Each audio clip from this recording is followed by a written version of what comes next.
सादात मशाइख हाज़िरीन अहले सुन्नत व जमाअत, अस्सलामु अलैकुम व रहमतुल्लाहि व बरकातुहू।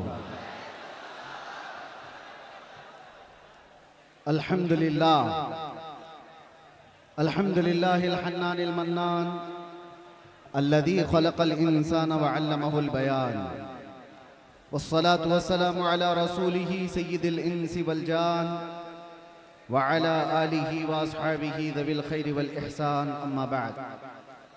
फ़अऊज़ु बिल्लाहि मिनश शैतानिर रजीम, बिस्मिल्लाहिर रहमानिर रहीम।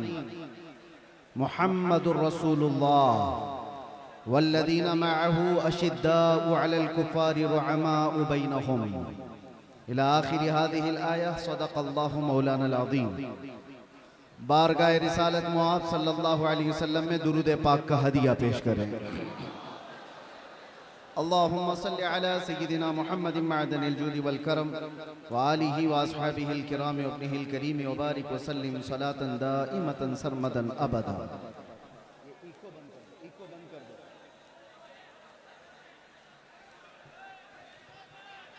बहरे दीदार मुश्ताक है हर नज़र, दोनों आलम के सरकार आ जाइए।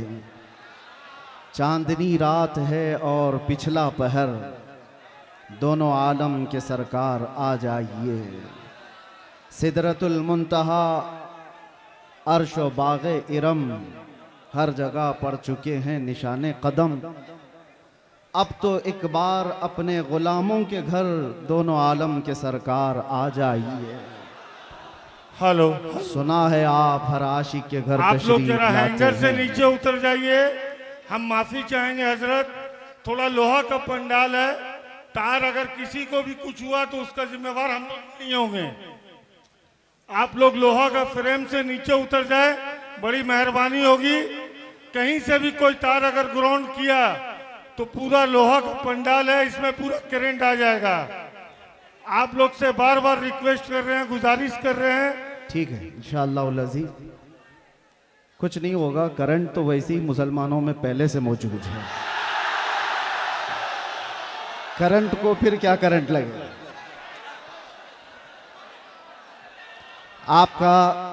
आपका जज्बा बरकरार रहे, तवज्जो चाहता हूं। और ये जो जोश और ये जो जज्बा है किसी के ऐलान से खत्म होने वाला भी नहीं।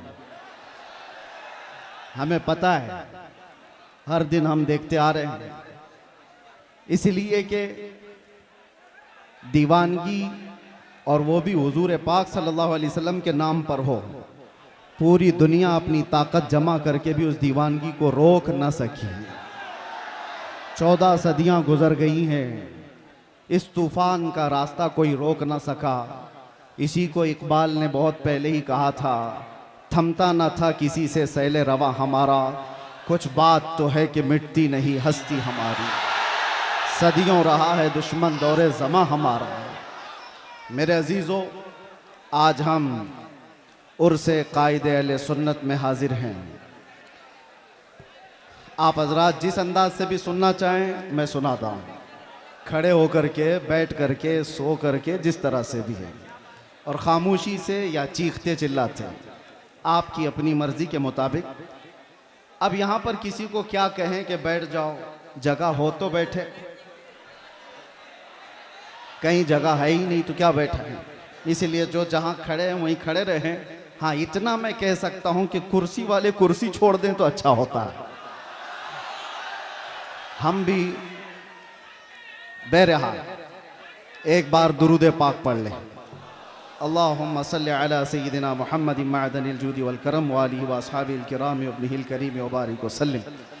मैं बयान के लिए आ रहा था, उससे कबल ही मुझे बैठ जाइए।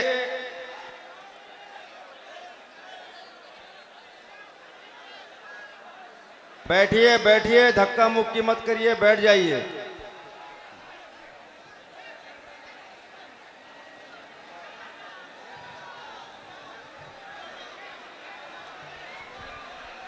अरे भाई आप बैठिए तो, अरे अपने मेहमान की कद्र कीजिए, बैठ जाइए। आप मेहमान आपसे मुखातिब, बैठ जाइए, बैठिए, जल्दी कीजिए, 1 सेकंड में बैठ जाइए, जल्दी कीजिए।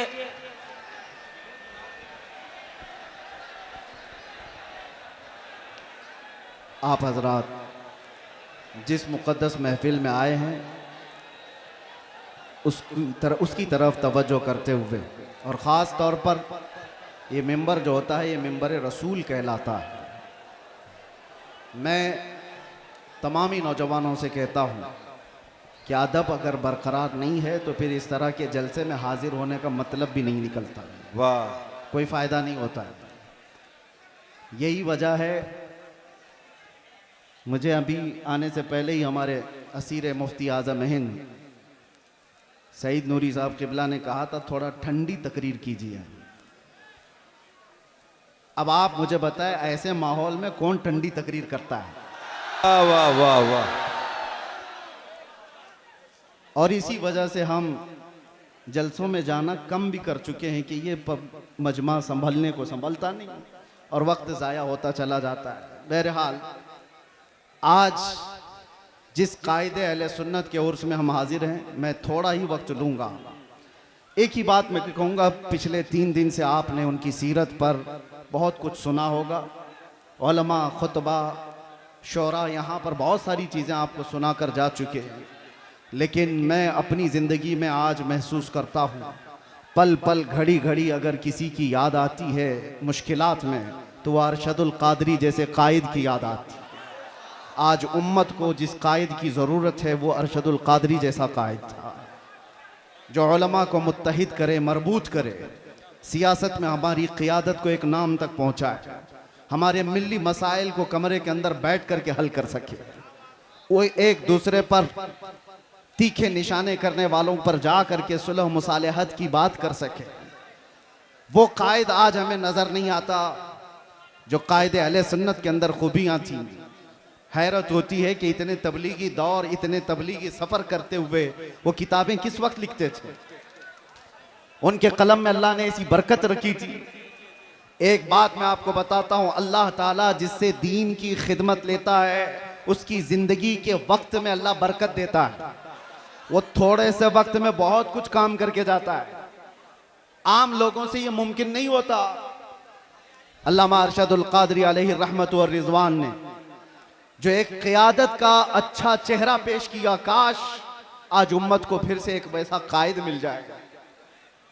अहले सुन्नत व जमाअत के दरमियान एक ऐसा ऊंचा चेहरा जिसके जलजला और ज़ेरो ज़बर से पूरी दुनिया आज तक कांपती है, जिसका जवाब नहीं दिया जा सका है। आप जमशेदपुर वाले, जो नई नस्ल है, जो नए नौजवान हैं, यंगस्टर्स, जिन्होंने उस कायदे अहले सुन्नत को देखा नहीं है, आप आज की दुनिया में जी रहे हैं। तुम्हारी ये खुशबख्ती और सआदत की बात है कि पूरी दुनिया में जिसने अहले सुन्नत व जमात का दर्द लेकर के तबलीगी सफर किए वो तुम्हारी जमीन पर आराम कर रहा है, वो इसी जमशेदपुर में आराम कर रहा है। आप क्या समझते हैं मोहल्ले में बैठ करके 4 लोगों की इस्लाह कर लेना ये क़ियादत नहीं है। मैं जा करके देख करके आ रहा हूं, मिस्र में, तुर्की में, वहां तक भी ये पहुंचे हुए हैं अपने अहले सुन्नत का दर्द लेकर के। हद तो ये हुई कि जब मैं आपकी तारीख में ये पढ़ा 1982 में आप तेहरान भी चले गए, ईरान, इनकलाब ईरान के बाद जो ईरान के हालात सख्त हो गए थे। क्यों गए मियां? आप सुन्नी आलिम हैं, शियों के मुल्क में क्यों गए? इसलिए नहीं गए थे कि शियों से लिफाफे लेकर आए और अपना महल बनाए, बल्कि इसलिए गए थे कि तेहरान में 5 लाख सुन्नी मुसलमान जीते थे। उनके मुस्तकबिल की फिक्र करके हिंदुस्तान से वो ईरान पहुंचे थे। ईरान के सुन्नियों को एक मस्जिद बनाने की इजाजत नहीं दी जा रही थी, तो दर्द ईरान के सुन्नियों को नहीं, हिंदुस्तान में बैठे अरशदुल कादरी के दिल धड़क रहे थे। उम्मत का दर्द हो तो क़ियादत आती है। और एक बात, मैंने आप ही के अशार से अपनी गुफ्तगू का आगाज किया। सबसे मेरी पसंदीदा नात अकेले में जब भी मैं सुनता हूं, सबसे ज्यादा अल्हम्दुलिल्लाह आला हजरत की नातों के बाद अरशदुल कादरी अलैहि रहमा की ये नात, इसलिए कि ऐसा है कि ये हम जेल में भी गुनगुनाते थे तो तसल्ली होती थी। बहरे दीदार मुश्ताक है हर नजर, दोनों आलम के सरकार आ जाइए। चांदनी रात है और पिछला पहर, दोनों आलम के सरकार आ जाइए। ये वो कहता है जिसका दिल बाराह रास्त मुस्तफ़ा से जुड़ा हुआ होता है, जिसके दिल की धड़कनें मेरे आका के इश्क में धड़क रही हो, वो इस तरह की तमन्नाएं करता है। और एक बात मैं आपको बताऊं, बहुत सारे लोगों को देख करके आप कंपेयर ना करना। जिसके सीने में सच्चा इश्क रसूल होगा, उसके दिल में ऑटोमेटिक उम्मत का दर्द भी होगा। ये लाजिम चीज है। जो नबी से बेपनाह मोहब्बत करता है, बाय डिफॉल्ट जिसको कहते हैं ना, ऑटोमेटिक उसके अंदर उम्मत की मोहब्बत और उम्मत का दर्द आ ही जाता है। वो ऐसा नहीं है, ऐसा नहीं है कि उम्मत को तोड़ने की बात कर रहा होता है और रसूलुल्लाह की सीरत बयान कर रहा होता है। झूठा होगा। नबी से मोहब्बत करने वाले की सबसे पहली अलामत बयान की गई है। मेरे आका ने खुद फरमाया, मल्लम यहतम बिअमरिना फलैसा मिन्ना। जो इस हाल में सुबह किया कि मेरी उम्मत का ख्याल नहीं किया, वो मेरी उम्मत में से नहीं है। हुजूर ने फरमाया, जो उम्मत मुस्तफा का ख्याल नहीं करता, हुजूर फरमाते हो मुझ में से नहीं है। और जो रसूलुल्लाह से मोहब्बत करता है, उसे उम्मत का दर्द सताता है, उम्मत का दर्द सताता है। अल्लामा अरशदुल क़ादरी रहमतुल्लाह ताला अलैह की जिंदगी को पढ़ो ऐ नौजवानों। कितनी जगहों पर वो सफर करते चले गए। उस जमाने में जब टेक्नोलॉजी इतने उरूज पर नहीं थी, असबाब इतने नहीं थे। आज हमें वक्त बचाने के लिए इतने पापड़ बेलने पड़ते हैं। मैं अपनी बात कर रहा हूं, मैं कहीं जा करके अपने सफर की दास्तानें नहीं सुनाने का कायल नहीं हूं, लेकिन फिर भी मैं आपको बताऊं कि सफर को बचा बचा करके वक्त के लिए आज हम इतनी कोशिश करते हैं, फिर भी अपने घर को वक्त नहीं दे पाते। अपने घर के लिए वक्त निकालना मुश्किल हो जाता है। जबकि आज प्लेनों का सफर करते हैं, इधर से बैठे उधर उतरे। और ये वो अशखास, वो नुफूस कुदसियां हैं जिन्होंने कई कई दिनों तक बसों के और ट्रेनों के सफर किए थे, और फिर भी उम्मत के दरमियान जा करके खिदमत इस्लाम का वो हक अदा किया जो आज प्लेनों का सफर कर करके भी 100 लोग नहीं अदा कर सकते, नहीं कर सकते। वो दर्द था उम्मत का। मैं मेरे वालिद गिरामी रहमतुल्लाह ताला अलैह से अल्लामा अरशदुल क़ादरी रहमतुल्लाह अलैह के मुतालिक बहुत बचपन में सुना था, जब मेरी उम्र अभी मुश्किल से 7-8 साल रही होगी। उस वक्त से सुनते आए जब अभी मदरसे की दहलीज पर कदम भी नहीं रखे होंगे। हाँ, किस वजह से सुनते थे? वो कसरत से सरकार मुफ्ती आजम हिंद का और हुजूर हाफिज मिल्लत का जिक्र करते, और अल्लामा अरशदुल क़ादरी रहमतुल्लाह अलैह के मुतालिक बताया कि कर्नाटक की सरजमीन पर, कर्नाटक की सरजमीन आप ऐसा समझे कि आज के दौर में भी इल्मे दीन से शगफ रखने वाली उतनी वहां पर कौम आबाद नहीं है। आज भी ऐसे हालात हैं। उस जमाने में फरमाते थे, मेरे वालिद के एक खत लिखा था खाली, और उस खत की बुनियाद पर वो जानते भी नहीं थे हमें। आ गए स्टेशन पर आकर के पूछने लगे कि फला मौलाना ने खत लिखा था मुझे, मैं यहां आया हूं। पता पूछते हुए मस्जिद तक पहुंचे, और मुसलसल कई दिन तक वहां पर ये फरमाया करते थे, कई मस्जिदों के सिलसिले में फिक्र, कई मदरसों के मुतालिक फिक्र। और आज उनका एक दर्द में एक जुमले में बताता हूं, उलमा समझ जाएंगे, उलमा समझ जाएंगे। बड़े बड़े कायदीन, माफ करें मैं किसी को टॉन्ट नहीं करना चाह रहा, बड़े बड़े पीर बने, कुछ भी बने, उम्मत का दर्द नहीं है तो उनके लिए ये जुमला है अल्लामा अरशदुल क़ादरी रहमतुल्लाह अलैह ने। और वो जिसके लिए कहा था वो भी कोई आम आदमी नहीं थे, वो अपने जमाने के बहुत बड़े खतीब थे, बहुत बड़े खतीब थे, जिनका तूती बोलता था हिंदुस्तान में। उसके बावजूद अल्लामा अरशदुल क़ादरी उनको खत में लिखते हैं कि उम्मत के हालात के सिलसिले में अगर आप खामोश रहे तो आपकी बेदारी के लिए मैं क्या कर सकता हूं। तो जुमला कितना प्यारा है, फरमाते, काश मुझे सूरे इसराफील मुस्तार मिल जाती फरमाते हैं इसराफील अलैहिस्सलाम की सूर मुझे उधार में मिल जाती, वो फूंक फूंक करके मैं हंगामा महशर बपा कर देता, आपको बेदार करने के लिए। ये दर्द था मेरे अजीजों, दर्द था। आज जरूरत है इस भोली भाली उम्मत को इस तरह से ऐसी आवारा छोड़ने की बजाय इनके रास्ते तय किए जाए, इनके रास्ते तय किए जाए। मेरे अजीजों, जो हालात यहां पर बने हुए हैं उस सिलसिले में भी मैं आपसे कहूं, किस तरह के हालात बने। आज अगर अल्लामा अरशदुल कादरी होते तो ये चुप्पी और खामोशी तो नहीं होती। कम से कम मैं जो बोलना चाह रहा, हमारे उलमा जेलों में बंद हैं, उनके सिलसिले में आवाज कोई क्यों नहीं उठाता। बरेली शरीफ खानदान आला हजरत तौकीर रजा साहब आज तक अंदर हैं, और कमर गनी उस्मानी साहब 4 साल से अंदर हैं। किसी को डर लगता है तो अलग बात है कि इनके नाम ले लिए, उनके नाम ले लिए, हमारे लिए मामलात ना आ जाए। तुफ है तुम्हारी ऐसी सोच पर। उम्मत मुस्तफा का वो हिस्सा है या नहीं, टुकड़ा है या नहीं। मेरे आका फरमाते हैं मसलुल मुमिनी का मसली जसदिन इज़ा इश्तका अदुन तुदाअ लहु साइरुल जसद बिस्सहरी वल हम्मा। मोमिन की मिसाल ऐसी है कि जैसे एक जिस्म के कई आज़ा, एक जिस्म के कई आज़ा, अगर बुखार आए तो हाथ में भी तकलीफ होगी, पैर में भी तकलीफ होगी, सर में भी दर्द होगा। मोमिन की मिसाल ऐसी है कि एक मोमिन को दर्द होगा तो सारे मोमिनों को दर्द होना चाहिए। बेशक सारे मोमिनों को दर्द होना चाहिए। मदरसे वाले, तंजीमों वाले, खानकाहों वाले ये सोच के बैठे हो कि अभी हमारी खानका पे थोड़ी ना कोई मसला आया है, वो जाता है तो जाए। अगर तुम्हारी ऐसी सोच है तो इंतजार करो, कल आपकी बारी है, कल आपकी बारी है। कितना बचना चाहोगे? जो सेक्युलर बन बन करके अपने आप को छुपाते थे, आज उनकी हालत ऐसी है। आज हालत ऐसी है, धोबी का कुत्ता, ना घर का ना घाट का। ना वो इनके हो पाए ना सुन्नियों के हो पाए।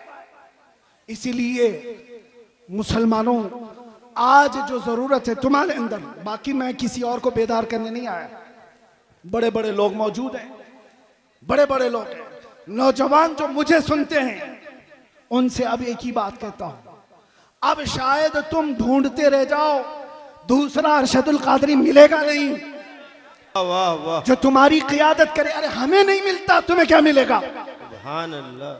दर्द है, इसलिए बोल रहा हूं, दर्द है कि इन मामलात में, उम्मत के मामलात में, जो अपने घर से निकल करके हर जगह जाता था, वो कौन है आज? कौन है? मदारिस इस्लामिया पर कुछ आंच आए तो कोई बात करने वाला? सुभान अल्लाह।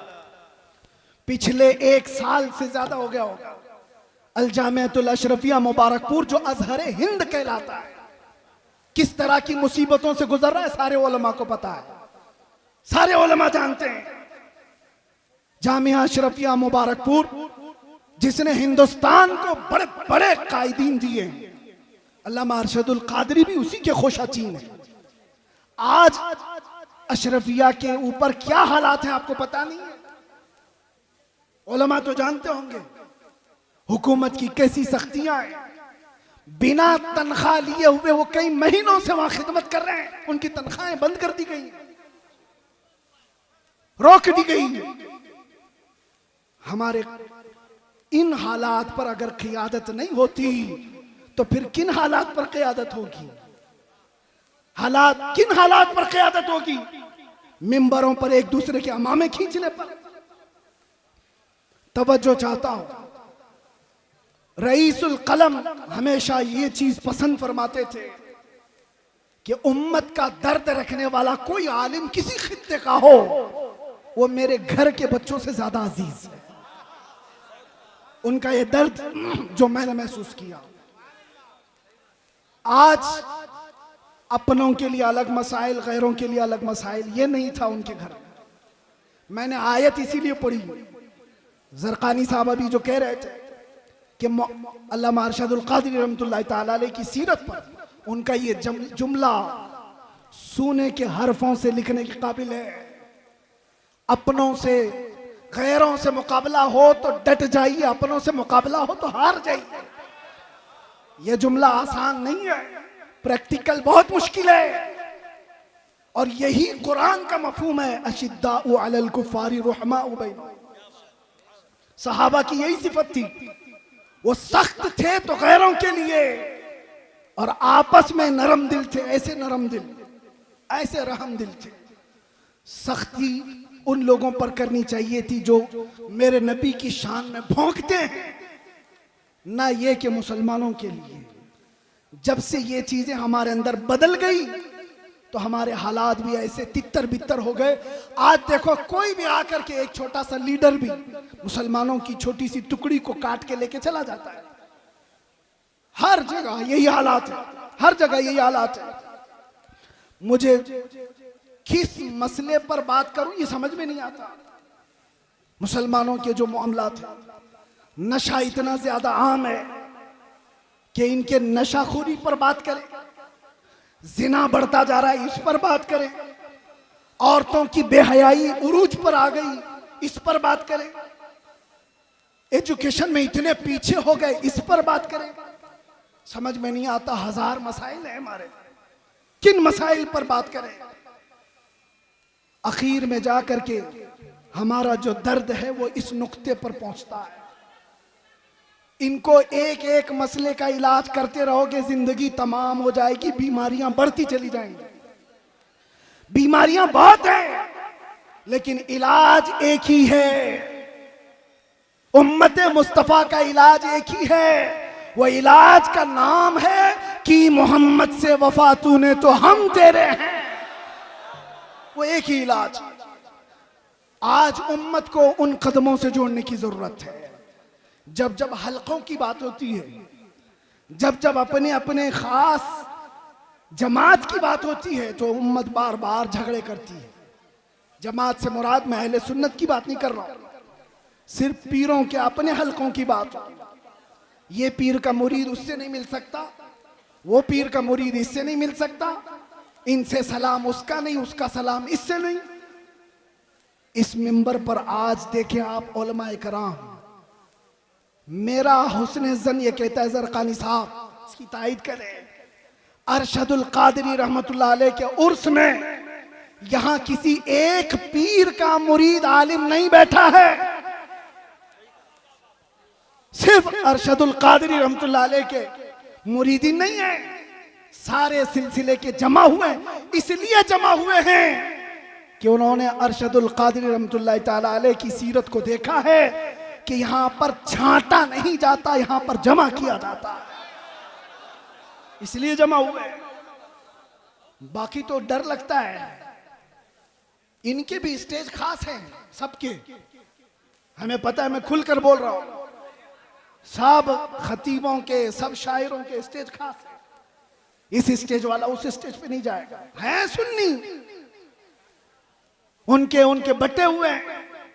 लेकिन मेरे अजीजों, अल्लामा अरशदुल कादरी रहमतुल्लाह ताला अलैह के जमाने में भी और उनकी हयात के बाद भी आज ये मिंबर गोना गो खुसूसियात के साथ जो जमा है, काश उम्मत के तमाम सुन्नी उलमा का इत्तिहाद और क़ियादत जिंदा हो जाए। मेरा विजदान कहता है पूरा हिंदुस्तान तो छोड़ो, जमशेदपुर के सुन्नी इकट्ठा हो जाए, हिंदुस्तान को हिलाने के लिए काफी हो जाए।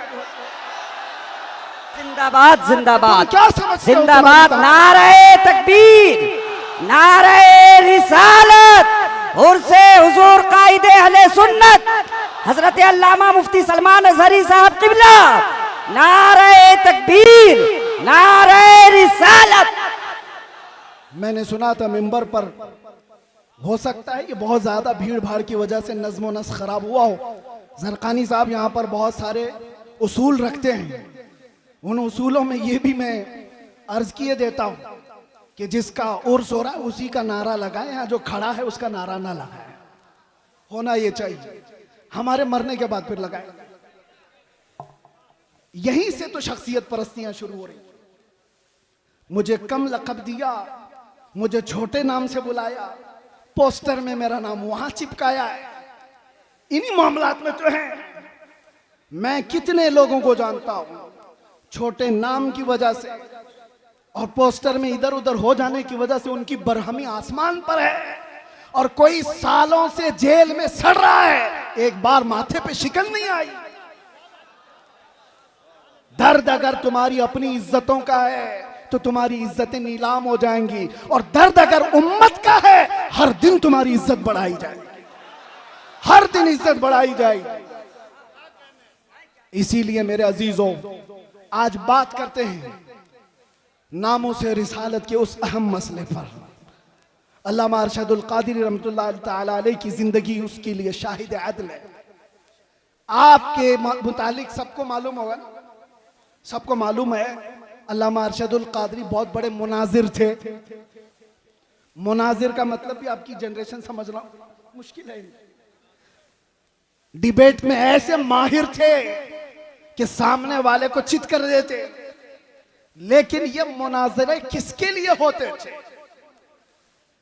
घूम फिर करके आप हिस्ट्री निकालेंगे, अल्लामा अरशदुल क़ादिरी के सारे मुनाजरे इस बात पर थे कि कहीं से अगर थोड़ी सी बदबू भी आई कि मेरे नबी की शान में गुस्ताखी हो रही है, अज़मत रिसालत पर पहरा देना है, नामों से रिसालत की हिफाजत है।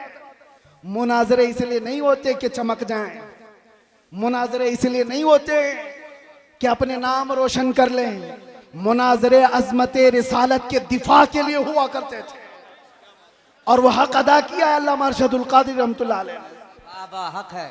मैं जामिया अशरफिया मुबारकपुर में जब पढ़ने के ज़माने में था, मैंने सुना था अपने एक उस्ताद से कि हुजूर हाफिज मिल्लत के साथ अल्लामा सफ़र पर थे, अल्लामा अरशदुल क़ादिरी। एक छोटी सी किताब हुजूर हाफिज मिल्लत लेकर चल रहे थे और लखनऊ का शायद सफ़र था, और रास्ते में अल्लामा अरशदुल क़ादिरी रहमतुल्लाह अलैह उसको पढ़ते रहे, उसके बाद रखे। बाद में पहुंचने के बाद जिस साहब के घर पर मेहमान थे, हुजूर हाफिज मिल्लत भी वहां गए। पूछा कि मौलाना अरशदुल क़ादिरी किताब कहाँ है, वो जो साथ लेकर चले थे? कहा हुजूर मैं तो लेना भूल गया, छूट गई, ट्रेन चली गई। हुजूर हाफिज मिल्लत को वो किताब की ज्यादा जरूरत थी, बहुत शदीद जरूरत थी। आप नाराज हो गए, कहा इतनी भी किताब का आप ख्याल नहीं कर पाए, साथ में सफर। कहा कि हुजूर थोड़ा सा वक्त दे दें, थोड़ा सा वक्त दे दें, किताब के मुतालिक कुछ ना कुछ करूं। फरमाया कि जो किताब उन्होंने ट्रेन में बैठकर मुताला किया था, पूरी किताब लिख करके हुजूर हाफिज मिल्लत को दे दी।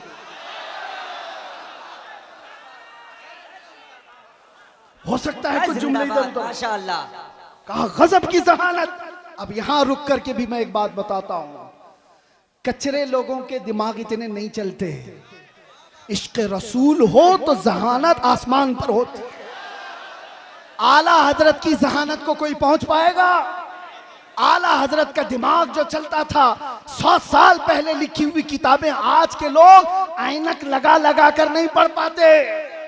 आला हजरत की जहानत किस बुनियाद पर थी? आला हजरत का भी दिमाग जो अर्शे औला तक पहुंचा था, वो इश्क रसूल की बुनियाद पर। जहां इश्क रसूल होगा वहां जहानत भी होगी, और जहां इश्क रसूल निकल जाता है तो फिर उसकी जहानत भी गटर में चली जाती है। वो कभी क्या करता है पता नहीं चलता। अल्लामा अरशदुल क़ादिरी रहमतुल्लाह तआला अलैह को अल्लाह ताला ने गजब की जहानत दी थी, हाफिज़ा मजबूत था। और जितने मुहद्दिसीन की आप तारीख पढ़ेंगे, उनका हाफिज़ा अगर मजबूत था तो इश्क रसूल की बुनियाद, इश्क रसूल की बुनियाद पर। इसलिए ऐ नौजवानों, आज कुछ हासिल करना है तो कुछ मुसीबतें तो हैं हमारे पास। मिसाल के तौर पर मैं बताऊं, कुछ भी कहने जाएं तो नौजवान कहते हैं हमसे हमारे उलमा सपोर्ट नहीं करते, हमारे उलमा सपोर्ट नहीं करते, हमारे अंदर जोश है, जज्बा है, उलमा चुप बिठा देते हैं। हम पढ़ना चाहते हैं, कारी साहब हमारा साथ नहीं देते। बहुत सारे मसाइल। लेकिन तुम क्या ये उज्र भी कयामत के दिन पेश कर सकते हो? मुझे बताओ, क्या तुम्हें अपने घर में तन्हा बैठ करके भी अपने नबी से कसरत से मोहब्बत करने के लिए भी कोई रोकता था? आज के इस दौर में कोई रोकता है तुम्हें? कयामत के दिन क्या उज्र पेश करोगे? छोड़ो इनके मामलात। उलमा नहीं सपोर्ट करते, कायदीन नहीं आते। ये तो अवाम की बातें तो छोड़े, सोशल मीडिया पर जो नौजवान उलमा की तहरीरें भरमार पड़ी रहती है, वो पता नहीं किसको किसको कोस रहे होते हैं। कई मर्तबा मेरे पास आई तहरीरें, कहा कि हजरत वो लोग खामोश हैं, ये लोग खामोश हैं, कुछ नहीं बोलते, सब खानकाएं। मैं उनसे यही कहता हूं, उनकी तरफ देखने की ड्यूटी आपको लगाई किसने? वो खामोश हैं तो अल्लाह ने आपको मौका दिया, आप मैदान में आओ, आप बड़े बन जाओ। मैदान बड़ों ने आपको खाली करके दिया, आप बड़े बन जाओ। हम जैसे छोटों को पूछता कौन था? हमारी हैसियत क्या है? हमसे हमारे बाप के बराबर भी बड़े बड़े उलमा हैं, अभी भी मौजूद है, उनसे भी बड़े मौजूद है। मेरे अजीजों, एक दर्द लेकर के मैदान में क्या उतरा। मैंने एक बार ही मुस्तफ़ा करीम सल्लल्लाहु अलैहि वसल्लम की नामूस के मुतालिक अपने जज्बात का इजहार किया था और फिर उसका असर देखा। 50 लोगों में बैठकर की हुई बात थी, रब्बे जुल जलाल ने पूरी दुनिया के चप्पे चप्पे में पहुंचाया। आज हमें हर एक की नजर के सामने बिठाया। सबके सामने हमारी जो इज्जतें हैं वो इसलिए नहीं है कि मैं बहुत बड़ा तुर्रम का हूं, बहुत बड़े बादशाह का बेटा हूं या कोई सियासी नेता हूं। ये जो कुछ भी इज्जतें मिली हैं, ये कदम मुस्तफ़ा की बरकत है। जब तक बिके न थे तो कोई पूछता न था, या रसूल अल्लाह तुमने खरीद कर हमें अनमोल कर दिया। आज दुनिया में ये मकाम देखा है, जो एक बार मुस्तफ़ा की इज्जत की बात करता है, मौला दिल दिल में उसको बिठा रखता है। और फिर सोचो, जो अपनी जिंदगी हुजूर की मोहब्बत में फना कर देता है, तब जाकर के वो बरेली का इमाम अहमद रजा बनता है। बेशक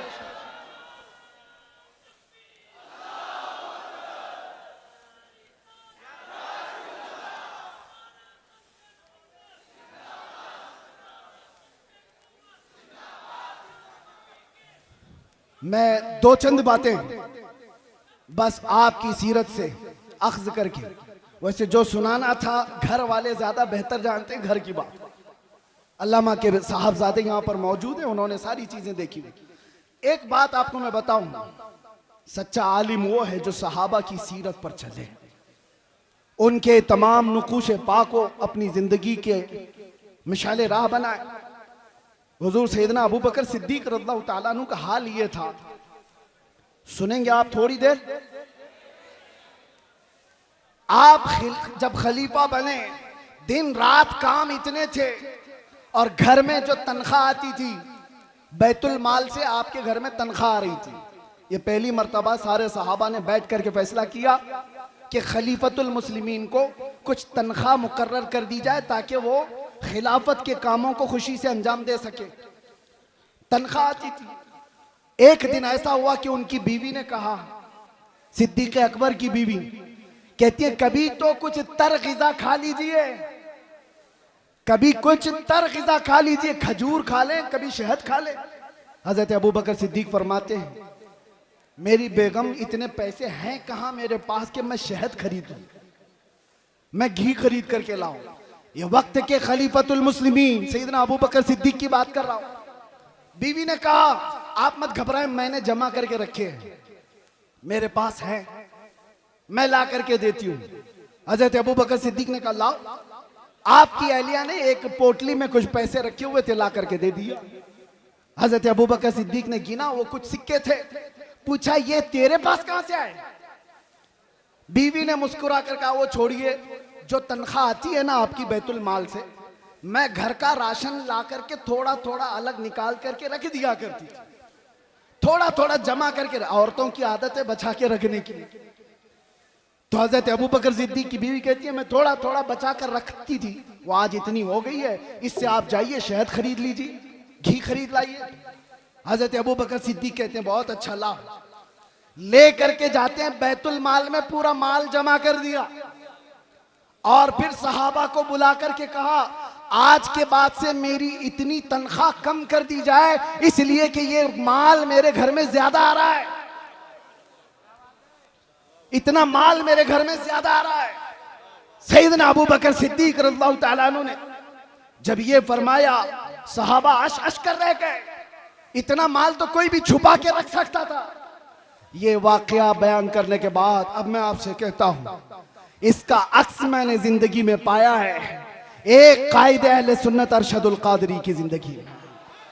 मेरे अजीजों, उनके बड़े साहबजादे यहाँ बैठे हुए गुलाम रब्बानी साहब फरमाते हैं अल्लामा के घर में पोते की विलादत हुई थी, शायद यही पोते होंगे, कहाँ है? पोते की विलादत हुई थी और इनकी वालिदा छठी मनाना चाह रही थी। छठी होती है, मदरसे से मुत्तसिल मकान है, तो छठी जब हो रही है, औरतें कुछ खाना पकाना कर रही होंगी, तो देग की जरूरत थी पानी जमा करने के लिए। तो इनकी वालिदा मोहतरमा अल्लामा की अहलिया मदरसे के मतबख से वो देग मंगवाई सेक्रेटरी से या किसी से बोलकर कि आज हमारे घर में कुछ फंक्शन है, उसमें पानी जमा करना है, या जो भी मंगवा करके अपने घर में रखा और पानी भरा। पानी आता भी नहीं था जैसे वो बताते। अचानक दोपहर को या जिस वक्त आमद हुई अल्लामा अरशदुल कादरी की घर में, उन्होंने देखा पहली नजर में, अपनी अहलिया से पूछा ये कहां से आया पानी, और ये देग तो मदरसे की लगती है। अहलिया ने कहा हाँ, घर में आज छठी है, पोते की विलादत हुई, मैंने मंगवा लिया। आपने ठोकर से पूरा पानी इधर गिरा दिया और कहा फौरन के फौरन ले जाकर के मदरसे में जमा करो, और जितनी देर इसका इस्तेमाल किए उतनी देर की रसीद काट करके मदरसे में जमा करो,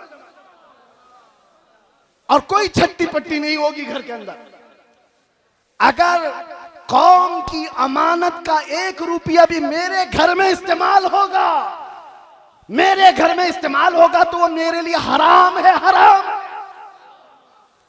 ये सिद्दीक अकबर की जात से लिया हुआ पहलू था, सिद्दीक अकबर की जात से लिया हुआ पहलू था। मेरे अजीजों, आज हालात तो बड़े बहुत अलग है। अब क्या बताएं, हम इस मैदान के आदमी हैं, ये स्टेजों की, और ये स्टेज और ये प्रोग्राम कितने कमर्शियल हो गए हमें पता है। दिल नहीं करता, अभी लोग इस पर धंधा करने लगे हुए हैं। बिजनेस होते हैं, ठेकेदारियां होती हैं, उलमा की कीमतें तय होती हैं, शोरा की कीमतें तय होती हैं। 1 घंटा बयान करने का वो इतना लेगा, 1 नात पढ़ने का वो इतना लेगा, सारा कमर्शियल हो गया। और वो एक अरशदुल कादरी है, एक अरशदुल कादरी, कई दिन उनके घर में फाके चलते रहे। खुददारी ऐसी थी कि कभी घर की बात बाहर नहीं बताई, बाहर नहीं बताई, खुददारी ऐसी थी। और आप बताओ, मौलाना लोगों कोई भी हो, इंग्लैंड जाना, अमेरिका जाना, इनके सबके ख्वाब होते हैं। कौन नहीं जाना चाहता? अमेरिका चले जाएं, इंग्लैंड चले जाएं, यूरोप चले जाएं। और अल्लामा को उस जमाने में इंग्लैंड, अमेरिका, सारी दुनिया पर जाने के बहुत मौके फराहम हुए, एक बार नहीं कई बार। और उस वक्त मुझे बताओ, इंग्लैंड में, अमेरिका में या यूरोप में कोई एक बंदा ऐसा मिले जो ये कहे हमने अरशदुल कादरी की जेब भर दी थी? नहीं। जो उन्होंने वहां से लिया वहीं की जमीन पर कोई इदारा बनाया और वापस चले आए। ये क़ियादत थी। लंदन की सरजमीन पर उन्होंने पहला जब इदारा बनाया था, मुफक्किर इस्लाम अल्लामा कमरुज़्ज़मान खान आज़मी दामजिल्लहुल आली हफिज़हुल्लाह व रआह अभी भी मौजूद हैं। अल्लामा अरशदुल कादरी की ज़ेर निगरानी कितने साल उन्होंने खिदमत की। वो खुद बयान फरमाते हैं कि वहां पर मस्जिद की जरूरत थी, एक चर्च बिक रहा था, तो चर्च के मुंतजिमीन उनके पास चले गए अल्लामा कि हमें बेच दीजिए। कोई हिम्मत करता है, और वहां के हालात अलग है। चर्च वालों से उस वक्त के 50,000 पाउंड में वो खरीदो फरोख्त होनी तय पाई। आपने बड़ी मसलहत के साथ उससे बातचीत करके 40,000 पे राजी किया। चर्च खरीदने की बात की कि मस्जिद बनेगी ये। और उस वक्त जानते हो, सबसे हैरत की बात मैं ये कह रहा हूं, उलमा हौसला रखो, हौसला। अल्लामा उनके आसपास, वो नई जगह है, उनके लिए नया इलाका है, लोगों को मुंतखब किया और कहा ये खरीदना है। और जो टोकन देना होता है शुरू में, आप क्या कहते हैं उसको, एडवांस, एडवांस देने के लिए उस वक्त अल्लामा साहब के पास जो पैसे थे वो सिर्फ 500 पाउंड थे और 40,000 पाउंड की खरीदारी करके आए। किसके भरोसे? उस अरशदुल कादरी का तवक्कुल भी वैसा ही था जैसा गरीब नवाज हिंदुस्तान आते वक्त तवक्कुल लेकर के आए। कदम रखना हमारा काम है, मैदान बनाना मेरे मौला की शान। कदम रखा और आज एक नहीं, दो नहीं, दसियों मसाजिद और इदारे इंग्लैंड की सरजमीन पर कायम है। वर्ल्ड इस्लामिक मिशन जो अल्लामा अरशदुल कादरी की बनाई हुई तंजीम थी, जो पूरी दुनिया में, अरे हम अजहर में तक देखा, हमने देखा जामे अजहर तक वो चले गए। सद्दाम यूनिवर्सिटी जब बन रही थी उसमें भी आपका बड़ा किरदार है। बगदाद गए, तेहरान गए, कितने ममालिक के सफर किए। और जब उनको अपने भोले भाले जवानों का दर्द सताता था कि ये तबलीगी जमात के चक्कर में पड़ जाएंगे, तो दावत इस्लामी का क़याम भी आपकी ईमा पर हुआ था। अल्लामा अरशदुल कादरी रहमतुल्लाह ताला अलैह का। और एक बात ये भी मैं बताता हूँ, वो तहरीक खूब फल रही है, फूल रही है और फले फूले, लेकिन किसी तंजीम और तहरीक के फलने फूलने में उसके बानी के इखलास की बहुत ज्यादा जरूरत होती है। और वो इखलास अरशदुल कादरी का हर जगह पर नजर आता है।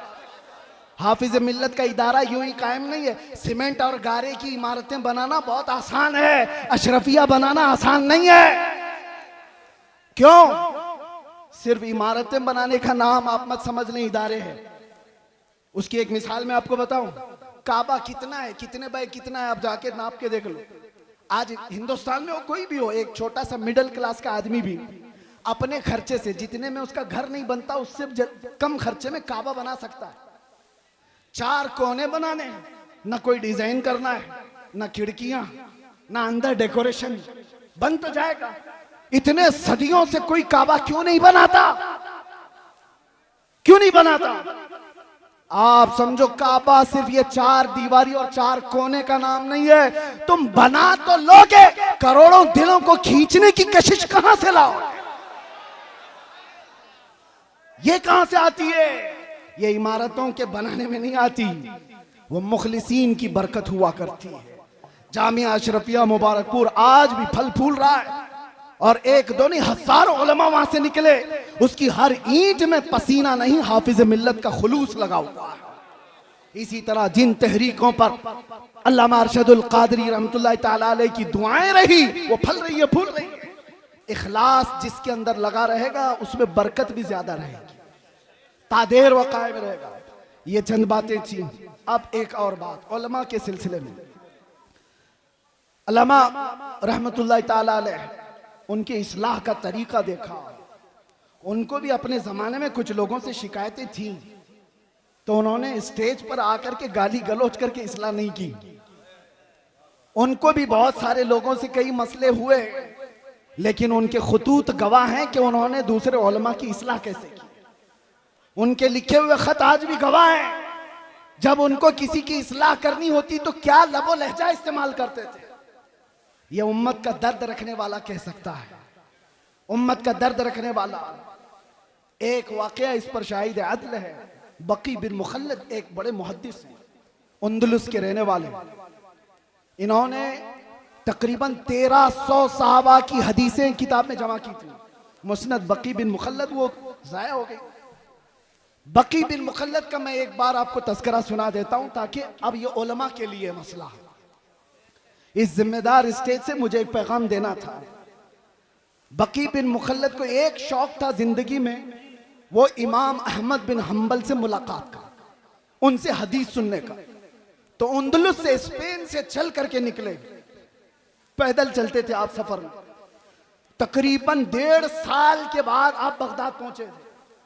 1.5 साल सफर करके आए। कितने हजार किलोमीटर का सफर है अंदलुस से बगदाद। बगदाद आने के बाद पता चला कि इमाम अहमद बिन हम्बल को हुकूमत की पाबंदियां हैं, पुलिस का घेरा है, उनको बयान करने पर पाबंदी है। कभी ये वाकया पढ़ते हैं तो हमें पूरे हालात नजर आने लगते हैं। पाबंदी लगाई गई इमाम अहमद बिन हम्बल पर। बहुत बड़े मुहद्दिस इमाम अहमद बिन हम्बल कौन है? जिनको 5 लाख हदीसें रसूलुल्लाह की याद थी। वो इमाम अहमद बिन हंबल की बात कर रहा हूं। हुकूमत सख्त थी, आप पर पाबंदी थी, लेकिन बकी बिन मुखल्लद जिस वक्त आए बगदाद में, वो पूछते रहे इमाम अहमद बिन हंबल कहाँ रहते हैं। सब लोग डरने लग गए, उनका नाम लेने से ही डरने लगे। अरे किसका नाम ले लिया? हमारे ऊपर 19 केस लगाए हुए हैं, हमारा नाम कोई ले ले तो सामने वाला भी सोचता अरे इनका नाम क्यों ले लिया। एक तजुर्बे की बात बता रहा हूं, जिसके ऊपर हुकूमत की सख्तियां होती हैं वैसी कौम उसको दूर करने लगती है। उसके साथ ना बैठो, मेरे ऊपर भी केस हो जाएगा। बकी बिन मुखल्लद पूछते रहे, कोई बता नहीं रहा था। कुछ लोगों ने कहा, उन्होंने पूछा क्या कोई और मुहद्दिस हैं यहाँ पर जो हदीसें सुनाते हैं? कहा हाँ है ना। कहा कौन है? यहया बिन मुईन, वो भी पाए के मुहद्दिस थे। कहा बकी बिन मुखल्लद मैं जाता हूं उनसे हदीस सुनता हूं। वो एक मस्जिद में बैठे हदीसें सुना रहे थे। कौन? यहया बिन मुईन। और जब हदीसें बयान करने के बाद उन्होंने सवालात पूछने के लिए मौका दिया तो बकी बिन मुखल्लद ये खुद आगे बढ़ते हैं, कान में जाके पूछते हैं। तवज्जो, अब जो मेरे बयान करने का मकसद है, कान में जाकर यहया बिन मुईन से पूछते हैं क्या आप इमाम अहमद बिन हंबल को जानते हैं? क्योंकि सब लोग डर रहे थे उनका नाम लेते ही। हुकूमत की सख्ती है, पाबंदी है, अहमद बिन हंबल के घर के अतराफ पहरा लगा हुआ है, कोई नाम भी नहीं लेता था। तो बकी बिन मुखल्लद ने कान में जाकर पूछा यहया बिन मुईन से, क्या अहमद बिन हंबल को आप जानते हैं यहाँ इलाके में? आप जलाल में आ गए। वो ऐसा जलाल नहीं कि मेरे बराबर के आदमी के बारे में मुझसे क्यों पूछा, नहीं। कहा इधर आओ, कहां से आए हो? कहा अंदलुस से चल के आया हूं। कहा जो बात तुम पूछ रहे हो वो कान में पूछने की नहीं, मजमे आम में पूछो। अहमद बिन हंबल के बारे में कान में मत पूछो, पूरे मजमे में पूछो। कहा पूछो। उन्होंने बुलंद आवाज से पूछा, इमाम अहमद बिन हंबल के बारे में जानते हैं? यहया बिन मुईन ने कहा बरजस्ता, हाँ मैं जानता हूं। इस वक्त वो रूए जमीन के सबसे अफजल तरीन आलिम है और मुझे उनकी फजीलत बयान करने में कोई दिक्कत नहीं है। ये कौन फरमाते? यहया बिन मुईन। और उसके बाद बकी बिन मुखल्लद पूछते हैं क्या आप इजाजत देते हैं कि मैं उनसे जाकर हदीस सुनूं? एक खुद मुहद्दिस हैं, वो उनसे पूछ रहे हैं मौलाना साहब आपसे आकर के कोई पूछे, मैं आपसे नहीं पढ़ना चाहता हूं, दूसरे मौलाना से पढ़ना चाहता हूं। भगा देगा, मुझे क्या समझ रखा है, मुझे कमतर समझा है। यहया बिन मुईन कहते हैं तुमने बेहतरीन फैसला किया है, मुझे भी वक्त मिले तो मैं अहमद बिन हंबल से हदीस सुनूं। यह है वक्त के मुआसिर उलमा के दरमियान मोहब्बत और एक दूसरे का एहसास। उसके बाद यहया बिन मुईन के दरबार से वो निकले। बकी बिन मुखल्लद पूछते हैं अहमद बिन हंबल कहाँ है? कहा उनके घर पर पुलिस का पहरा है। कैसे जाएंगे? दिखाए रास्ता। जब गए दरवाजे पर दस्तक दिया, इमाम अहमद बिन हंबल बाहर आए, जल्दी से अपना बता दिया, मैं इतने 1000 किलोमीटर का सफर करके आया हूं, आपसे कुछ हदीसें सुनने आया हूं। इमाम अहमद बिन हंबल ने कहा आज तो तू आ गया, कल तुझे पुलिस आने नहीं देगी। कहा उसका रास्ता मैंने बना लिया है। क्या बनाया? कहा रोजाना मैं एक कटोरी लेकर के आऊंगा भीख मांगने के लिए, दरवाजे पर दस्तक दूंगा, आप थोड़ी रोटी मेरे कटोरे में डाल देना और 4 हदीसें भी सुना देना। इमाम अहमद बिन हंबल की बारगाह में बकी बिन मुखल्लद कई महीनों तक इस तरह हदीसें सुनते रहे। इस वाक़े को बयान करने का मतलब ये है मेरे अजीजों, एक तरफ वो यहया बिन मुईन है, एक तरफ इमाम अहमद बिन हंबल, एक तरफ बकी बिन मुखल्लद। हदीसों में ये सब बड़े बड़े मुहद्दिस हैं। कोई किसी के अंदर ये एहसास नहीं है कि मैं इससे छोटा हो जाऊंगा, उससे बड़ा हो जाऊंगा। बकी बिन मुखल्लद चल करके हदीस सीखने आ रहे हैं। यहया बिन मुईन खुद बता रहे हैं कि जाओ इमाम अहमद बिन हंबल के पास। ये शान हमने देखी है सरकार मुफ्ती आजम हिंद में भी, ये शान हमने देखी है हुजूर हाफिज मिल्लत में भी, ये शान हमने देखी है अल्लामा अरशदुल कादरी की हयात। आज अगर नफसानियत से बाहर निकल आए तो आप में से कोई पीर साहब अगर ये कह दें तो बड़ी बात है आज के जमाने में कि जाए हमसे अफजल पीर हुआ है उनसे बैत कर लो, बहुत मुश्किल है। बहरहाल ये सब मसाइल छोड़ दें। नौजवानों तुम्हारे लिए सिर्फ एक बात है, आज जिस तरह ये खाली खाली नजर आ रहे हैं उलमा के अपने मसाइल है, माशी मसाइल, हुकूमत की सख्तियाँ, और हम तो ठहरे ऐसी पागल कि आज पकड़े फिर कल पकड़े, पता नहीं क्या क्या हालात हों। लेकिन इन हालात में अल्लाह ताला तुम्हें तन्हा कभी नहीं छोड़ेगा। यह उम्मत मुस्तफ़ा को सुबह क़यामत तक रहना है, सुबह क़यामत तक ये आबाद रहेगी। टेंशन इस्लाम के ख़त्म होने का नहीं है। आपको डर ये नहीं पालना है कि कुरान ख़त्म हो जाएगा, इस्लाम ख़त्म हो जाएगा, कभी नहीं ख़त्म होगा। टेंशन इसका लेना है कि तुम्हारे अपने ईमान का क्या होगा। इस्लाम का कुछ नहीं होगा, कुरान का कुछ नहीं होगा, अल्लाह उनका मुहाफिज है। तुम्हारे अपने ईमान का क्या होगा। ये बहते हुए सैलाब में चले जाओगे या जोरदार आंधियों में तुम अपना ईमान बेच दोगे। आज के हालात इस बात का सवाल करते हैं नौजवानों, तुम अपना ईमान इतना कमजोर ना कर लो कि तुम्हें वक्त की दौलतमंद खरीद ले, तुम्हें कोई डर खरीद ले, तुम्हें कोई डरा धमका करके ईमान से दूर कर दे। इतना कमजोर ईमान मत पालो। अब हमारे पास कायदीन बार बार नहीं आएंगे, वाज़ो नसीहत करने वाले भी नहीं आएंगे। हो सकता है मदरसे आगे चल करके मुश्किलात का सामना करें। ये मिंबर की भी इज्जतें दाव पर लगी हुई हैं। आज ये सजा है, कल क्या पता। अल्लाह सदा कायम रखे, शाद रखे, आबाद रखे। लेकिन बातिल कुव्वत उनकी नजरें इस पर है। इसलिए मैं आपसे कहता हूं, एक चीज है जो 100 साल पहले हमें इमाम अहमद रजा फाजिल बरेलवी दे करके गए थे और ये सुना कर गए थे, जिसके पास ये होगा उसे फिक्र नहीं होगी, डर नहीं होगा। आप सबको ईमान पे मरने की फिक्र है या नहीं? सबको ईमान पे, इस्लाम पे दुनिया से जाना है कि नहीं जाना है? लेकिन कैसे जाओगे? बड़े बड़े डरते हैं इस बात पर कि आखिरी वक्त कैसा आएगा। लेकिन आला हजरत बरेलवी वाले कहते हैं, एक बात याद रख लो, तुम्हारे लिए पक्का है कि इस्लाम के साथ जाओगे। वो क्या है? उन्हें जाना, उन्हें माना, न रखा गैर से काम, लिल्लाहिल हम्द मैं दुनिया से मुसलमान गया। लब्बैक या रसूल अल्लाह, लब्बैक या रसूल अल्लाह, लब्बैक या रसूल अल्लाह।